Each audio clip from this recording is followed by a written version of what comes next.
محبت بھی کرتی ہے اور صرف محبت نہیں بلکہ آپ کی محبت پر مر مٹنے کے لیے بھی تیار ہے۔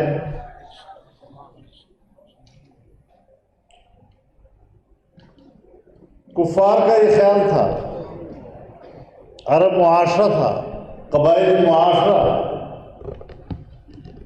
اور اس قبائلی معاشرے میں اور آج بھی ہے کہ جس کے گھر میں جوان زیادہ ہوں اسے طاقتور تصور کیا جاتا ہے۔ وہ اپنے آپ کو تسلی دیا کرتے تھے کہ چونکہ آپ کی نرینہ اولاد نہیں ہے، اگر آپ دنیا سے چلے جائیں، پردہ کر لیں، تو اس کے بعد نہ آپ کا نام لینے والا کوئی ہوگا، نہ آپ کے لیے لڑنے والا کوئی ہوگا، لہذا ان کے حوالے سے پریشان ہونے کی ضرورت نہیں ہے۔ لیکن اللہ رب العزت نے قیامت تک کہ تمام انسانیت کا آپ کو والد قرار دیا ہے،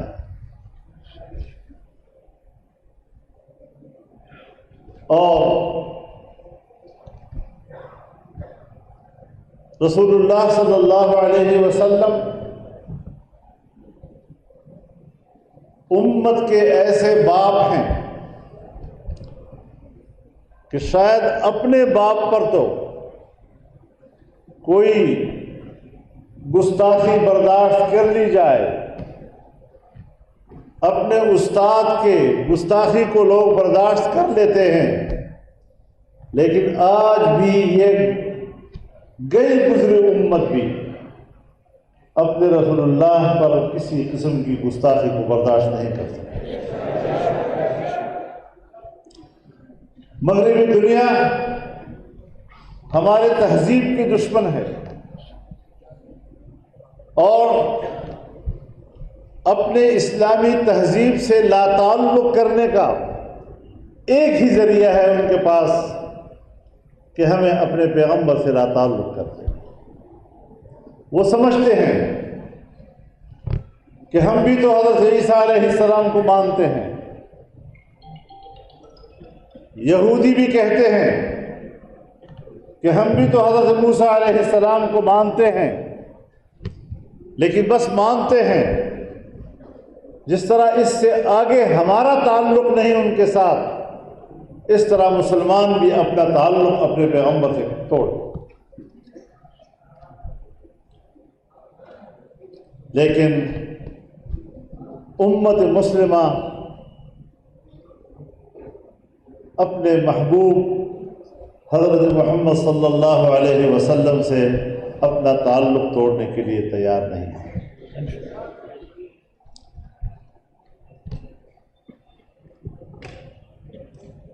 آپ کی نبوت و رسالت ہماری آخری حد ہے، اسی لیے آپ کی زوجات مطہرات کو امت کی مائیں کہا گیا، وَأَزْوَاجُهُمْ أُمَّهَاتُهُمْ۔ قیامت تک کے لیے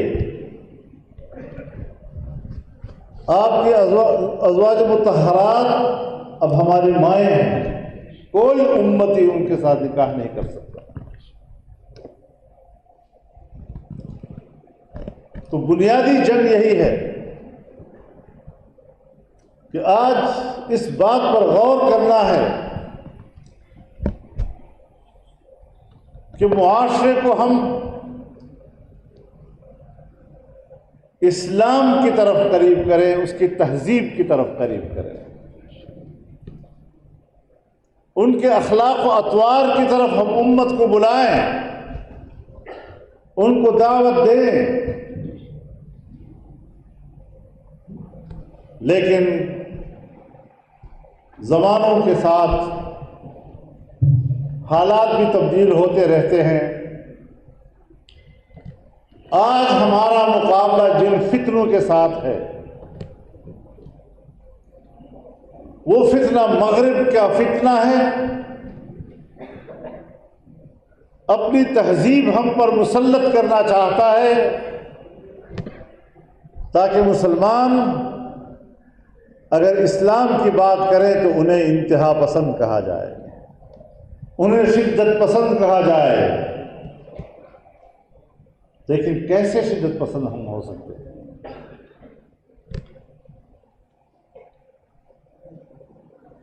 دنیا میں ایک اقرار ہے اور ایک انکار۔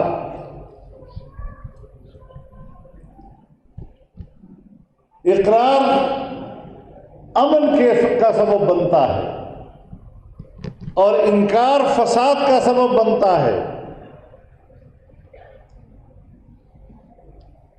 ہم حضرت عیسیٰ علیہ السلام کو بھی مانتے ہیں،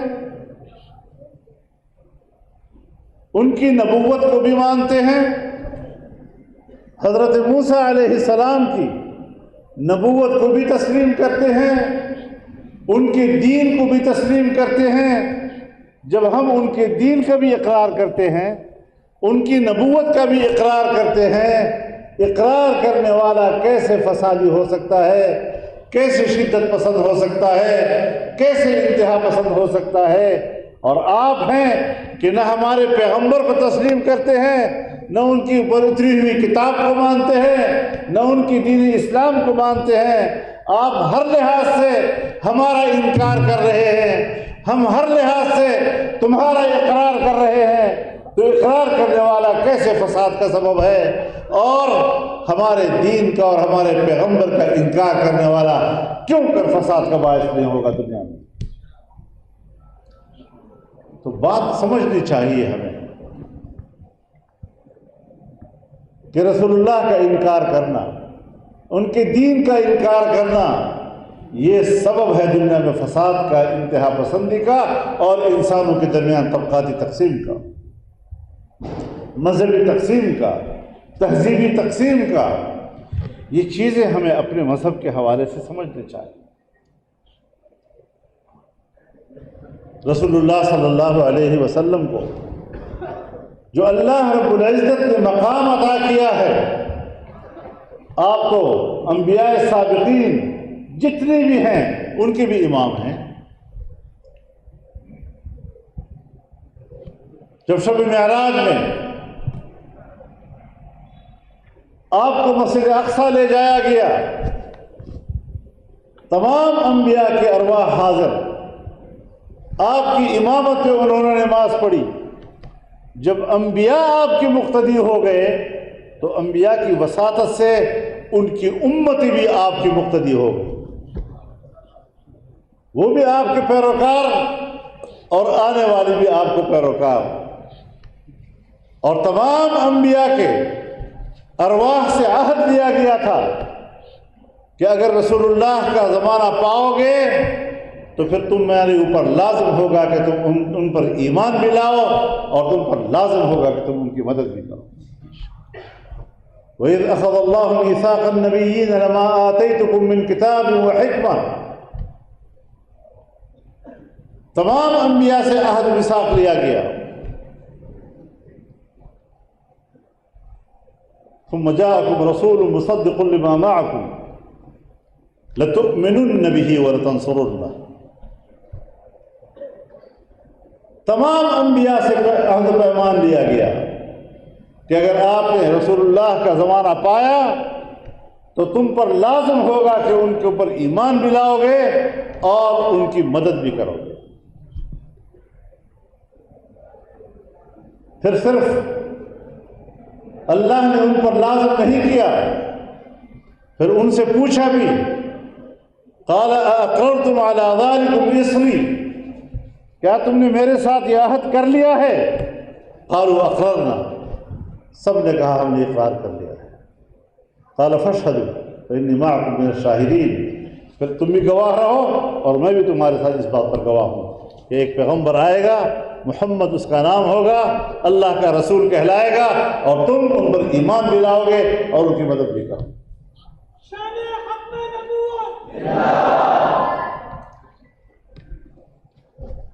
یہ ہے آپ کی وہ قدر منزلت اور اللہ رب العزت سے اگر کوئی محبت کرنا چاہتا ہے تو اللہ تو نظر نہیں آتا. رسول اللہ صلی اللہ علیہ وسلم سے محبت اور ان کے اتباع کو اللہ سے محبت کا معیار قرار دیا گیا. قل ان کنتم تحبون اللہ فاتبعونی یحببکم اللہ. بس میری اطاعت کرو، میری پیروی کرو. میری پیروی معیار ہے اللہ سے محبت کا، تو تم اللہ کے محبوب بن جاؤ. اور یہ تو آپ کی تعلیمات ہیں، باعتبار تعلیمات و احکامات کے آپ کامل اور مکمل ہیں. الیوم اکملت لکم دینکم واتممت علیکم نعمتی ورضیت لکم الاسلام دینا.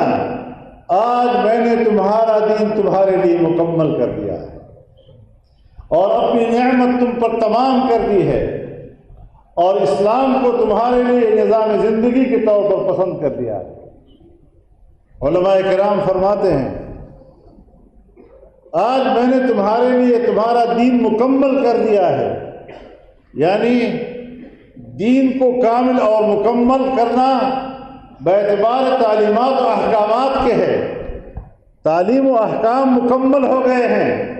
اب یہ جو اسلام ہے جو ہمارے سامنے تعلیمات کی صورت میں موجود ہے، احکامات کی صورت میں موجود ہے، اگر آگے فرمایا وَأَتْمَمْتُ عَلَيْكُمْ نِعْمَتِي، اور میں نے اپنی نعمت تم پر تمام کر دی، اتمام نعمت کے مالک کیا ہوں گے؟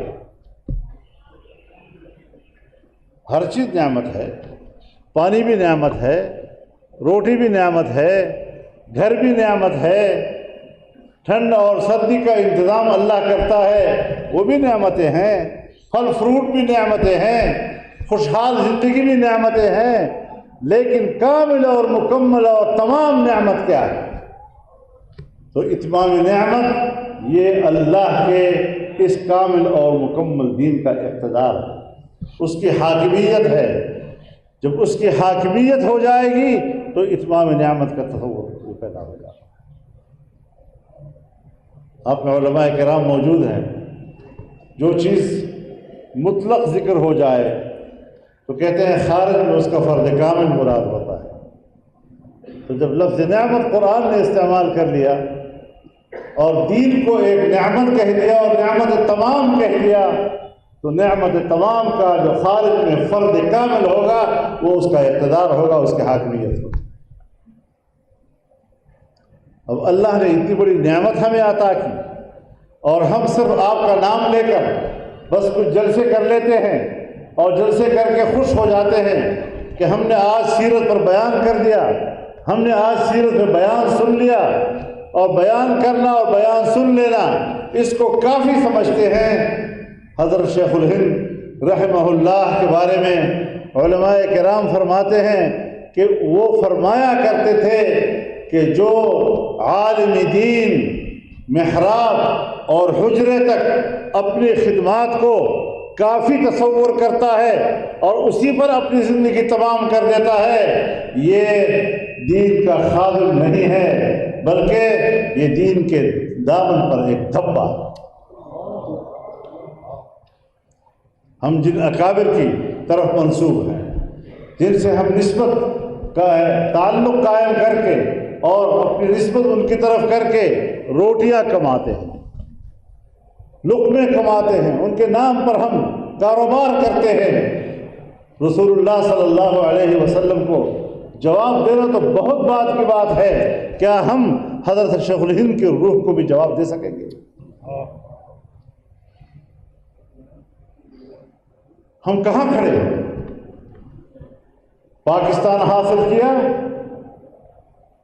اس کے قیام کا 5 صدی سے زیادہ عرصہ گزر گیا اور اب ہم صدی مکمل کرنے کی طرف آگے بڑھ رہے ہیں. کیا ہم نے اپنی قومی اور مملکتی زندگی پر نظر ڈالی ہے کہ 77 سالوں میں ہم نے لا الہ الا اللہ کا جو نعرہ لگایا تھا اس کے ساتھ وفا کی ہے؟ ہمارے ملک میں آج لا دینیت دندنا رہی ہے، فحاشی اور عریانیت دندنا رہی ہے. اور ہم ہیں کہ بس صرف کچھ اجتماعات اور 2-4 اسباب پڑھانے پر اکتفا کر لیتے ہیں اور سمجھتے ہیں کہ ہم نے دین حق کا حق ادا کر دیا۔ میرے محترم دوستو، ہم نے کچھ فیصلے کرنے ہوں کہ اگر ہم نے پاکستان کو برقرار رکھنا ہے، پاکستان کو مستحکم بنانا ہے، تو ہم نے دین اسلام کے اصولوں کو اپنانا ہے۔ رسول اللہ صلی اللہ علیہ وسلم کا نام لے کر اگر ہم نے یہ ملک حاصل کیا ہے تو پھر ہم نے مکے اور مدینے کی طرف دیکھنا ہے، جبکہ ہم تو امریکہ اور برطانیہ کی طرف دیکھتے ہیں۔ کہاں سے ہم نے اپنی امیدیں وابستہ کر لیا ہے؟ لقد كان لكم في رسول الله أسوة حسنة لمن كان يرجو الله والآخرة۔ اللہ سے امیدیں وابستہ کرو، یوم آخرت کو سامنے رکھو، اور پھر اس دنیا کی زندگی کو اس پر استوار کرو، ان خطوط پر استوار کرو کہ جہاں اگر مبدا آپ کا خوشحال ہے تو پھر معاد بھی آپ کا خوشحال ہو سکتا ہے۔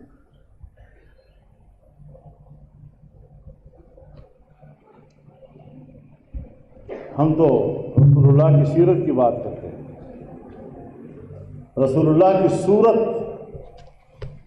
اس کے حسن کا بھی کوئی اندازہ نہیں، ذاتی حسن۔ جب ہم کتابیں پڑھاتے ہیں اور رسول اللہ کے شمائل لوگوں کو بتاتے ہیں تو آپ کا جو ذاتی حسن صورت تھا اس کا ادراک بھی علماء کہتے ہیں کہ قوت بشر سے باہر ہے۔ صحابہ کرام نے جو آپ کا حسن بیان کیا ہے یہ ان کی ادراک کا حد ہے، آپ کا حسن اس سے بھی آگے ہے۔ جس کو اللہ نے ذاتی حسن اتنا عظیم دیا، لیکن ہمارے پاس اس کی اطاعت ہمارے پاس سے باہر ہے۔ کیا ہم آپ کی طرح کا قد کاٹ پیدا کر سکتے ہیں؟ کیسے پیدا کریں گے؟ کہاں سے آپ کی قد کاٹ کی اطاعت و اتباع ہم کریں گے؟ حضرت یہ چھوڑ دو، نہیں بس بیٹھ جائیں آپ، کوئی مسئلہ نہیں ہے۔ تو ہم تو آپ کے حسن ذاتی کی اتباع کر بھی نہیں سکتے۔ آپ جیسا خوبصورت چہرہ کہاں سے لائیں گے؟ آپ جیسا منور جبین کہاں سے لائیں گے؟ آپ جیسے خوبصورت ہونٹ کہاں سے لائیں گے؟ آپ جیسی روشن آنکھیں کہاں سے لائیں گے؟ آپ کا حسن ظاہری، اس کا تو ہم اتباع ہی نہیں کر سکتے، وہ تو ہمارے قوت سے بھی باہر ہے۔ لیکن سیرت کا ہمیں پابند بنایا گیا ہے کہ آپ نے سیرت کی اتباع لازم کرنا ہے اپنے اوپر۔ اس حوالے سے ہم نے ان تحریکوں کے ساتھ وابستہ ہونا ہے کہ جو تحریکیں جناب رسول اللہ صلی اللہ علیہ وسلم کو اور ان کی سیرت کو اور ان کے نظام کو ملک پر مسلط کرنا چاہتے ہیں۔ یہ آپ کی محبت کا ہمارے اوپر قرض ہے۔ ایک جلسے کو کافی بات سمجھیں، اللہ تعالیٰ نے ہم سے یہ نہیں پوچھنا کہ تم نے پھر اسلام نافذ کیا یا نہیں کیا، وہ آپ کی قدرت میں تھا یا نہیں تھا، یہ اللہ کا مسئلہ ہے، لیکن یہ ضرور پوچھے گا کہ تم نے میرے دین کو نافذ کرنے کے لیے اور رسول اللہ کے دین کو نافذ کرنے کے لیے محنت بھی کی تھی یا نہیں۔ اس کے ہم مکلف ہیں، اس کی طرف ہم نے توجہ دینی ہے۔ ہمارے ہاں مختلف محاذوں پر کام ہو رہا ہے، دعوت کے محاذ پر بھی کام ہو رہا ہے، تعلیم کے محاذ پر بھی کام ہو رہا ہے، خانقاہی نظام بھی چل رہے ہیں، اللہ اللہ اللہ کی ضربیں بھی لگ رہی ہیں، لیکن یہ طے کرنا ہے کہ ہمارے پاس شریعت بھی ہونی چاہیے کہ وہ راستہ ہے، اس کے بغیر ہمیں کچھ پتہ نہیں کہ ہمارے سفر کا رخ کیا ہو۔ ہمارے پاس طریقت بھی ہونی چاہیے کہ یہ اس راستے پہ چلنے کا اسلوب سکھاتا ہے، اور ہمارے پاس سیاست بھی ہونی چاہیے کہ وہ سچے راستے پر چلنے کی مشکل کو عبور کرتا ہے۔ یہ مشکل راستہ ہے۔ سیاست مشکل چیز ہے، آسان کام نہیں ہے۔ جب آپ راستے پہ جاتے ہیں تو آپ کے لیے راستے میں مشکلات بھی آتی ہیں۔ فَلَقْتَحَمَ الْعَقَبَةَ وَمَا أَدْرَاكَ مَا الْعَقَبَةُ، اللہ تعالیٰ شریعت کے راستے پہ چلنے کو گھاٹی سے تعبیر کرتا ہے، تو گھاٹی ہمیشہ مشکل گزرگاہ کو کہتے ہیں۔ اس میں پتھریلی زمین بھی آتی ہے، اس میں جھاڑیاں بھی آتی ہیں، پانی بھی راستے میں آ جاتا ہے۔ اس مشکل راستے کو عبور کیسے کیا جائے؟ تو جہاں مشکل آئے گی اس مشکل کو آسان بنانے کے لیے آپ کے ساتھ کچھ اوزار بھی ہونی چاہیے جو بھاری پتھر کو بھی ہٹا سکے، جو جھاڑیوں کو بھی کاٹ سکے اور مشکل کو آسان بنا سکے۔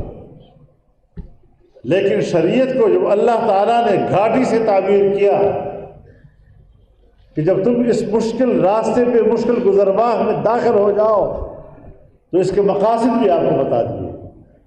پہلا مقصد ہے فک رقبہ، گردن کو آزاد کرنا۔ ہمارے علماء صرف غلام کو آزاد کرنے کی بات کرتے ہیں۔ غلام تو آج کل وہ تصور ہے بھی نہیں جو اس زمانے میں تھا۔ تو آج اگر ہم نے اس تعبیر پر عمل کرنا ہے تو فک رقبہ، قوم کو غلامی سے نکالنا، عالمی قوتوں کی غلامی سے قوم کو آزاد کرنا، یہ قرآن کے الفاظ ہیں۔ اس کو ہم ایک فرد تک محدود نہیں رکھ سکتے۔ گھر میں رکھے ہوئے ایک غلام یا باندی تک ہم اس کو محدود نہیں رکھ سکتے۔ وہاں سے اٹھا کر ہم نے پوری دنیا پر اس کو نافذ کرنا ہے اور غلام قوموں کو غلامی سے آزاد کرنا، یہی اس کی تعبیر آج ہو سکتی ہے۔ تو سب سے پہلی چیز شریعت کا اولین تقاضا یہ آزادی ہے۔ اور اطعام فی یوم ذی مسغبہ، اور بھوک میں ایک بھوکے کو کھانا کھلانا۔ تو ایک فرد سے لے کر محلے کے ایک غریب سے لے کر آپ پوری قوم اور امت کی معاشی اصلاحات کرنا چاہتے ہیں، قوم کو آپ معاشی خوشحالی دینا چاہتے ہیں، تو سب سے پہلے آزادی اور اس کے بعد خوشحال معیشت، قوم کی غربت اور ان کی بھوک کو ختم کرنا، اور پھر اس کے بعد جو ہمارے مفلوق الحال طبقے ہوتے ہیں ان طبقوں کی طرف توجہ دینی ہوگی۔ یتیم ذا مقربہ اور مسکین ذا متربہ، یہ وہ مفلوق الحال طبقے ہیں کہ یتیم بھی ہو اور آپ کا قرابت دار بھی ہو، مسکین بھی ہو اور وہ خاکالود ہو، اس کے جسم پر کپڑا نہیں ہے، کپڑا ہے تو پھٹا پرانا ہے، وہ لباس سے محروم ہے۔ آپ نے ان طبقوں کو بھی خیال رکھنا ہے۔ یتیم طبقہ، مسکین طبقہ، معیشت کے حوالے سے بھوکا پیاسا طبقہ، یہ آپ کے مد نظر ہو کہ ہم نے اس طبقوں کو خوشحال بنانا ہے۔ اور پھر اس کے بعد ایمانیات کی بات اللہ کرتا ہے، ثم كان من الذين آمنوا وتواصوا بالصبر وتواصوا بالمرحمة۔ تو صبر کو عام کرنا، برداشت کو عام کرنا، امت کی ایسی تربیت کرنا کہ اس کے اندر استقامت آ جائے۔ اور یہ کس مرحلے میں ہوتا ہے؟ جب آپ حق کی بات کرتے ہیں، وتواصوا بالحق وتواصوا بالصبر۔ اور جب آپ حق کی بات کریں گے تو حق سے کیا مراد ہوگا؟ ہم تو اپنے کمزور کے سامنے جب کوئی سچی بات کہہ دیتے ہیں اس کو حق سے تعبیر کرتے ہیں۔ کمزور کے سامنے حق بات کہنا وہ تو عام ہر آدمی کر سکتا ہے۔ اللہ نے جو فرما دیا وتواصوا بالحق، حق کو پھیلاؤ، تو یہاں پر حق سے مراد کیا ہو؟ تعرف الاشیاء باضدادها، پہلے ضد کی طرف جائیں گے، ہم اس کا ضد ڈھونڈیں گے تو حق کا فرد کامل ہمیں معلوم ہوگا، اور حق کا مقابل باطل ہے، باطل کس کو کہتے ہیں؟ ہمارے سامنے ہماری انسانی سوسائٹی میں جب ہم باطل کو دیکھتے ہیں، اس کا تعین کرتے ہیں، تو وہ وقت کا جابر حکمران ہوا کرتا ہے۔ جب آپ نے وقت کے جابر حکمران کو دیکھ لیا، اس کے سامنے جب آپ حق کی بات کریں گے تو اس حق کو وتواصوا بالحق کے تعبیر کیا جا سکتا ہے، کیونکہ آزمائشیں ہمیشہ حکمرانوں کی طرف سے آتی ہیں۔ غریب آدمی یا آپ کے برابر کا آدمی جب آپ اس کے سامنے سچی بات کہتے ہیں، وہ آپ پر کوئی آزمائش مسلط نہیں کر سکتا، لیکن باطل حکمران، جابر حکمران آپ پر آزمائش مسلط کرتا ہے۔ اس لیے حق سے یہی تعبیر ہوگا کہ ایک جابر حکمران کے سامنے آپ نے کلمہ حق کہہ دیا، اور پھر اس کے مقابلے میں جب آزمائشیں آتی ہیں تو اللہ آپ سے کہتا ہے وتواصوا بالصبر، پھر اپنے اندر صبر اور استقامت بھی پیدا کیا۔ نعرہ تکبیر، تاجدار ختم نبوت، قائد ملت اسلامیہ مولانا فضل الرحمان صاحب۔ کیا ہمارے اکابر سے ہم زیادہ عبادت گزار ہیں؟ کیا وہ تنہائیوں میں اللہ سے مناجات نہیں کیا کرتے تھے؟ کیا وہ تنہائیوں میں اللہ کے سامنے نہیں رویا کرتے تھے؟ کیا ہم اپنی عبادات کے مقابلہ ان کی عبادات سے کر سکتے ہیں؟ کیا ہم ان کی مناجات کا مقابلہ اپنی مناجات کا مقابلہ ان کی مناجات سے کر سکتے ہیں؟ کیا اللہ سے اپنے تعلق کے وہ دعوے کر سکتے ہیں جس تعلق کو ہم ان کے لیے ثابت کیا کرتے ہیں؟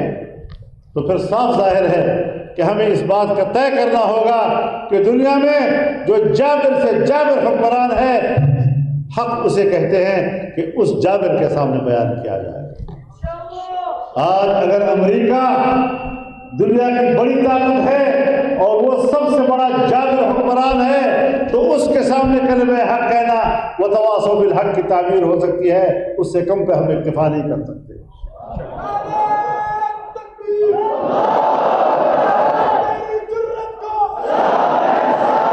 آج اگر ہمارے ملک میں کوئی جابر ہم پر مسلط ہوتا ہے اور اللہ کے دیے ہوئے دین کے مقابلے میں ہمیں اپنی مرضی کا نظام دینے کی کوشش کرتا ہے، تو اس کے سامنے کلمہ حق کہو گے تب وتواصوا بالحق کی تعبیر بن سکتے ہو، ورنہ پھر ہمیں خواہ دھوکے نہ دیا کرو۔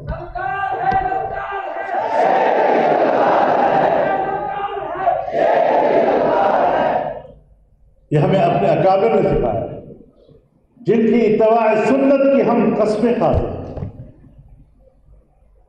ان کی اتباع سنت کو ہم اپنے لیے معیار سمجھتے ہیں، تو پھر ان کی طرح بننے کے لیے تو پھر آپ کو ثم كان من الذين آمنوا وتواصوا بالصبر وتواصوا بالحق وتواصوا بالمرحمة، تو رحمت کائنات بھی ہے، تو وتواصوا بالمرحمة اس میں رحمت کا تصور بھی وہی ہوگا جو جناب رسول اللہ صلی اللہ علیہ وسلم نے انسانیت کے لیے ہمیں عطا کیا ہے، اس نظام کو ہمیں اپنانا ہوگا۔ تو میرے محترم دوستو، یہ اجتماعات اس لحاظ سے نہایت مفید اجتماعات ہیں کہ ہم اس میں مقصد حیات کو سمجھ سکیں، اس کے اعلیٰ معیار کو سمجھ سکیں، اس اعلیٰ معیار کو اجاگر کرنے کے لیے ہم جدوجہد کر سکیں، اور پھر جا کر ہم رسول اللہ صلی اللہ علیہ وسلم سے محبت کے دعوے دار بن سکتے ہیں۔ تو یہ مہینہ بھی ربیع الاول کا مہینہ ہے، جب رسول اللہ صلی اللہ علیہ وسلم کا نور کائنات میں چمکا اور آپ نے کائنات کے ہر ذرے ذرے کو روشنی بخشی۔ ہم اس پیغمبر کے دعوے دار ہیں، ہم اس پیغمبر کی محبت کے دعوے دار ہیں، تو عملی زندگی میں ہمیں اس کا معیار بھی بننا چاہیے۔ اس لحاظ سے قوم کے اندر اجتماعیت کی ضرورت ہے، نئی نسلوں کی اصلاح کی ضرورت ہے، ان کو صحیح راستہ دکھانے کی ضرورت ہے، اور اسی حوالے سے ہمیں معاشرے میں پھیلنا ہوگا انشاءاللہ۔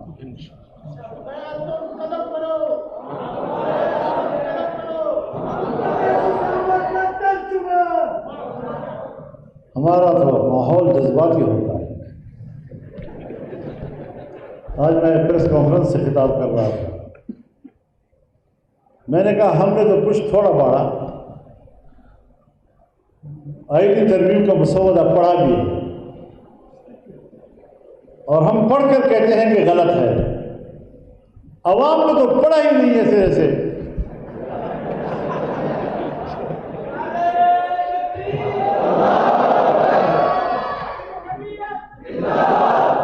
اور اس کے باوجود ہمیں میسج پہ میسج آ رہے ہیں، خبردار اس ترمیم کی حمایت نہیں کرنی۔ بابا تمہیں ترمیم کا پتہ ہے؟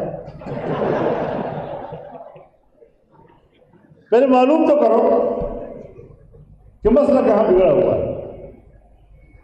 لیکن ہم ایک بات بڑے وثوق کے ساتھ کہہ سکتے ہیں کہ اگر ہم سیاست میں ہیں، اگر ہم پارلیمنٹ میں ہیں، تو عوام کے حقوق کو اور اس کے معیار کو تحفظ دینا یہ اپنے لیے امانت سمجھتے ہیں۔